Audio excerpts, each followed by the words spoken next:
yesterday, me and my oldest, my stepson, we decided to make some bagels. My hair look, I don't know, child. My hair is my hair right now. Oh, okay, we can do this. We made some bagels from scratch yesterday, and I'm not gonna lie to y'all. This was by far the best bagels I've ever had in my life. I'm not even a fan of bagels like that, but my husband liked bagels. I'm starting to try to make everything from scratch. I think I told y'all what my New Year's goal was. Scratch, I'm just trying to live a better life in general, right? And so I decided, I woke up that morning. I woke up around like 5 something in the morning to get ready to take him to school, but school was closed because of the weather. So I was like, all right, so what are we going to do today? And I've been wanting to make some bagels. And so I said, okay, do I have all the ingredients? I have active dry yeast. I got some sugar. I got water. What else is needed? And so what else was needed was bread flour. You can use regular flour because I was like, I don't have any more bread flour. What's really the difference in bread flour and regular flour? And I Googled it and it said you can substitute it, but all-purpose flour is not going to give you the same, how do I say? It's not going to give you the same chewiness that you really expect from bread. And so I was like, all right, cool, that's fine. Let me just go ahead and get this stinking bread flour, right? Because honestly and truly, what me and my husband want is to get the actual wheat to mill ourselves. And there is a store that we know we can get to, but we saving the coins for now.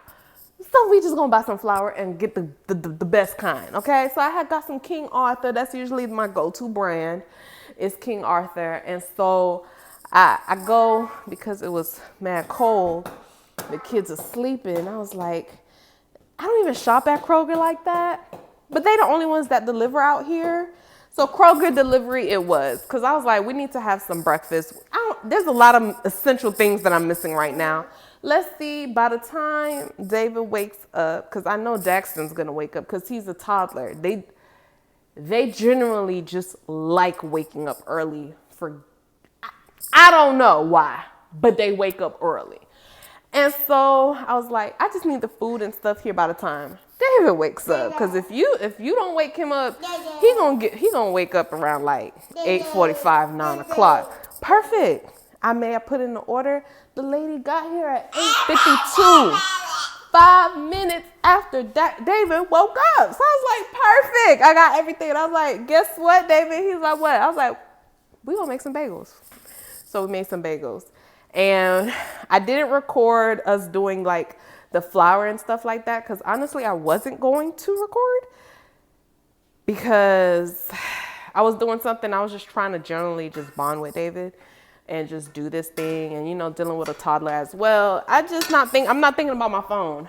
But what I tend to forget is that, not tend to forget, but I think in the past, David got so used to me recording him doing stuff together, he genuinely asked me to record. So I took a picture of the dough after it finished rising, but I'm not even gonna bother putting that. The rest of this is just gonna be us making the bagels. So I hope you enjoy, and love you guys, but remember, Jesus loves you most, and don't forget to follow me everywhere.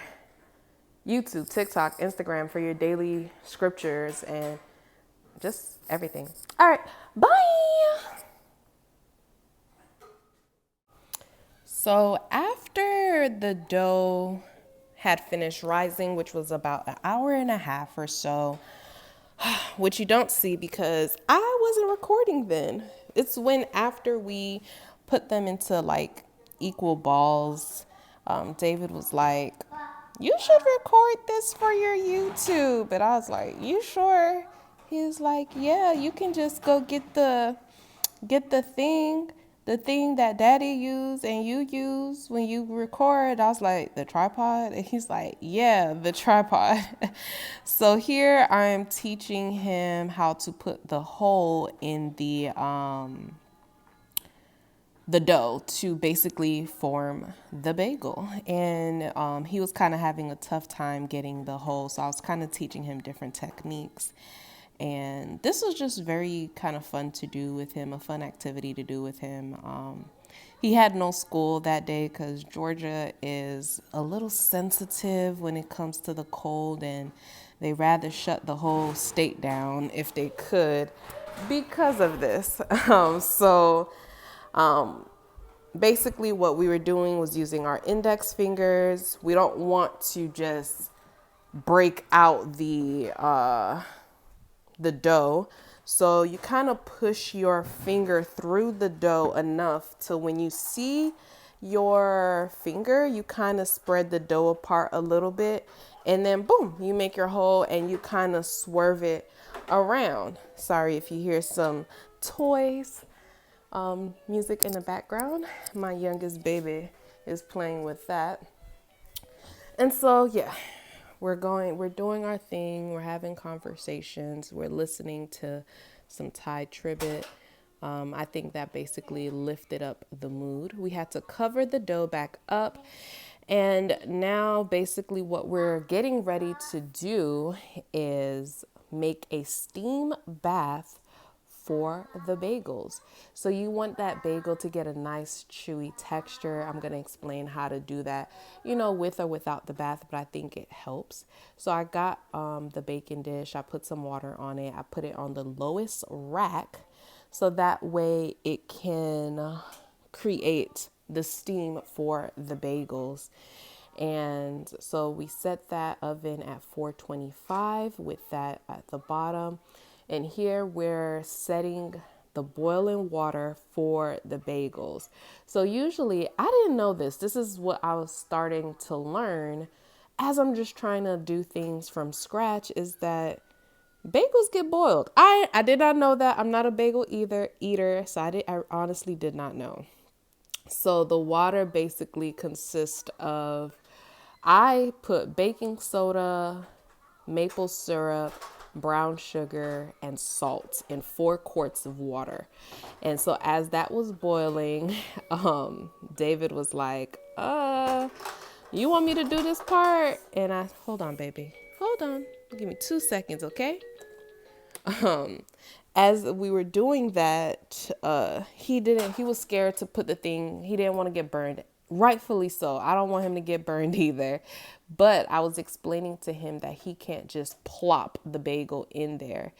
And so I showed him an example, and I showed him how close I kind of got into the water, and I kind of just let it go without just fully just dropping it, And so after that, he was confident. Every round, he did one. You should see his face too. Every time he dropped the bagel, he's just like this. I'm like, yeah, like that. You doing good. Like this. Yeah, you doing good. Don't worry about it. You got it. You you're a little sous chef. You got it. And so, but I asked him if he wanted to flip the bagels, and he was like, nah, I'm good. You can do that part. And so, they boil on each side for a minute. And so as I was doing that, we were listening, worshiping, just bonding. Usually when he's over, I try to give him time with his dad. But when I do get the opportunity to figure something out to do with him, then this is a really cool time.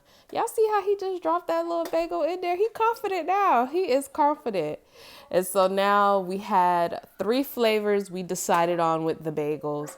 We decided on the everything seasoning, cheddar, and just plain. So majority of the bagels was going to have the everything bagel. Then 3 of them had the cheddar, and then 4 was plain, because the recipe was supposed to be 12 bagels, but we ended up with 13.